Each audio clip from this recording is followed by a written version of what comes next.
Hello friends, this video on management of natural resources part 5 is brought to you by examfear.com. No more fear from exam. So with this we will end our discussion on forests and wildlife. So now we will start with water. Water, which is again another priceless natural resource which is extremely useful for us. I mean, we just cannot think of our life without water. So let us talk about the significance of water. However, I know that it is needless to discuss about the significance of water because you are all aware about how much significant water is. It is the basic necessity of all life forms. Human intervention, however, results in scarcity of water. I mean, as I mentioned before, that there is scarcity of water, and which is because of human intervention, that is human interference. There are certain human activities which are resulting in scarcity of water. And that is not a very good indication. As I mentioned before also, the resources are limited. So we should make sure that we do not get rid of them so soon that we do not get them at all in future. So what causes water scarcity? Rainfall only during few months in a year, because water, most of the water which we get comes from rainfall, right? So now rainfall doesn't happen throughout the year. So you get huge rainfall only during the rainy season, and rainy season is only during a portion of the year. So only during those months of the year you get rainfall. Loss of vegetation cover, that is again another reason which causes water scarcity.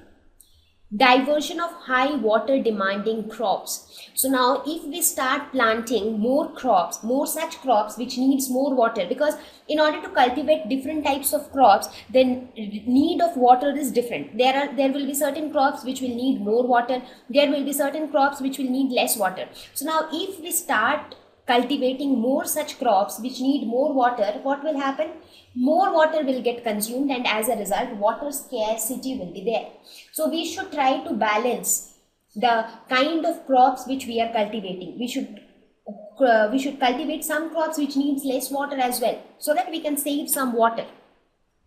Pollution from industrial effluents and urban wastes. Now, because of the development of so many industries, because of the development of so many technological things like the smokes and vehicles, the smokes of the vehicles in metros and cities, so the pollution that is created from all these things also results in water scarcity, because of this pollution your rainfall gets affected, because everything is linked to each other, right? When your environment gets polluted, the kind of rain which happens, even that is polluted, you don't get pure water and all. So this and all results in water scarcity.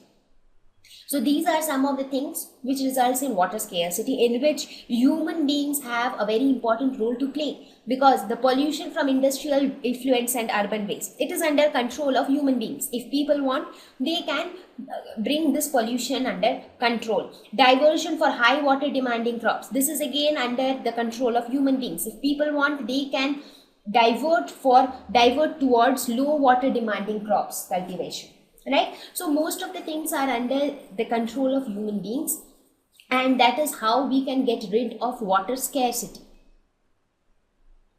Now when you talk of water, it becomes very important to talk about dams, because dams are something which actually act as reservoirs of water. They actually store water. So now we will see how does the construction of dams help us, and at the same time how do they harm us. Now dams are something which were present from a long time back. I mean, it is not something which has come up very newly. So it was there even before the British rule. But before the British rule, dams were not constructed on a very high level. I mean, you never had very big dams which are controlled by the central authority and all. You had dams, small dams, which were managed by the local people. Construction of the dams also assured that basic minimum needs of local people are met. That means for a small locality, you had a small dam got constructed. Because of the construction of the dams, it was also ensured that the local people should not get affected. The ecological balance should not get disturbed. So that is how the scenario was before the British rule. What happened after the British rule? What were the changes after the British rule? what happened? Large scale projects were introduced. Now when the Britishers came to India, there were such many large scale projects which were introduced, right? Because in order to develop industrialization, and that is how industrialization took place in India. Earlier everything was like, you did not have much factories and industries and all, so that industrial revolution came up only after the British rule. So after that, large scale projects were introduced, so people started constructing large dams and all. Now there was advantage, all these things were advantages. I am not saying that after the British rule things becomes disadvantageous. Obviously this was all for the betterment of the country, because the productivity of things increased. Now construction of large dams, it stored even huge amount of water, greater amount of electricity was produced. We all have studied about the working of dams, right, in our previous lesson where we spoke about the generation of hydroelectricity, right? So more amount of electricity was produced. They were the advantages, but at the same time there were certain disadvantages involved. For example, the local irrigation methods got neglected since huge areas of land were utilized for construction of dams. So what happened? The needs of the local people were not met. People who were dependent on those lands, they used to cultivate things on those lands and earn their living, they got affected. Local irrigation methods also got neglected because that entire area was being used up for the construction of the dams. Now, what is why do we actually construct dams? The purpose is water storage for irrigation. So the water which gets stored in the dams can be used for irrigation purpose, which in turn helps us in agriculture. Electricity generation, that is definitely a very useful application of dams, because electricity is something which we need in huge amounts these days. So it is the more we generate electricity, the better it is. But at the same time, we should ensure that the construction of the dams should not affect the life of the local people. But currently what is happening is that if a dam is being constructed, the people who were earlier habitants of that area, they are getting deprived of everything. They are getting deprived of their land, they are getting deprived of their life earning. So that ways it is affecting those local people. So that should be taken care. So even if the government decides to construct a dam somewhere, they should ensure that the local people should get compensated for the same, right?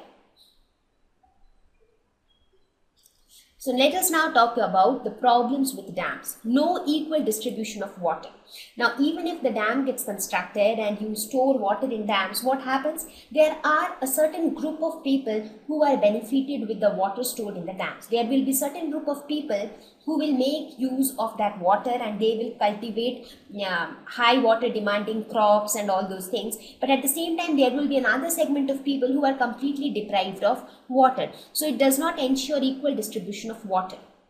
People nearby grow water intensive crops, those far away do not get any water. That is what I told, right? Because when you have a dam somewhere, people around that area, they will get more water, they will utilize more water, they will grow water intensive crops, that is crops which need more and more water. So they will consume most of it, and those who are living far away, they will not get any water to cultivate anything. Vast area of agricultural land is compromised. So you really need huge amount of area for construction of dams. So we should ensure that we are constructing a dam in an appropriate area where we can ensure little equal distribution of water, and at the same time the amount of land which we are compromised for the construction of that dam should get compensated. Human habitation is also compromised. As I said, the local people, they are getting compromised. Results in deforestation. More and more cutting down of trees. Let us suppose if you had a large green area which had trees and all, now you want to construct a dam, you'll cut down all those trees. So it results in deforestation. Causes loss of biological diversity. The moment you construct a dam, you are actually destroying the entire biological diversity in that area. Let us suppose earlier you had some forest. So you will cut down all the trees. When you construct a dam, all small birds, insects, animals which were living in that forest, they will all get destroyed. So it results in a loss of biological diversity. Huge amount of public money is used without generation of proportionate benefits. So this is a major drawback. mostly in our country, that so much of money is spent in construction of dams, but the benefits which we get out of it, that is again not equally distributed amongst everybody. There is a particular section of people which will get most of the benefits. There will be another section of people who will not get any benefit out of it. So people need to be aware of this unequal distribution of things in our country, and they should ensure that equal distribution of things are taken place. So these are some of the disadvantages or some of the problems with dams. So dams are definitely a useful thing because they help in generation of electricity, they help in storing water, they're extremely useful thing. But we need to make proper use of dams so that some of these problems can be overcome. That means even though you compromise the human habitation, you should ensure that those people are being compensated. They should be given some homes or some residential area in some other region. Similarly, for deforestation, if you're cutting down trees in that area, you should plant some other trees in some other area, so that at least you can ensure that the deforestation which took place here is compensated by the afforestation in some other region. Right? People should also ensure that there is equal distribution of water. It should not happen that people in the nearby area, they are wasting water, they are unnecessarily using more water, because that ways they are actually depriving other people of water. So based on whatever we studied so far, what did we see? We see that water is a precious resource and we do not have unlimited quantities of water. Whatever we get from rainfall, even the amount of rainfall is also dependent on the environmental pollution which we have. So the gist is that we should try to save water. At least whatever we have, we should make the best use of it and we should not waste any water. Save water, tell others to save water, because that will actually help us and our future generation. Thank you. Please visit examfear.com to watch free educational videos, try free online tests, get the best quality study materials, study from the best tutors and mentors, and much more. Thank you once again.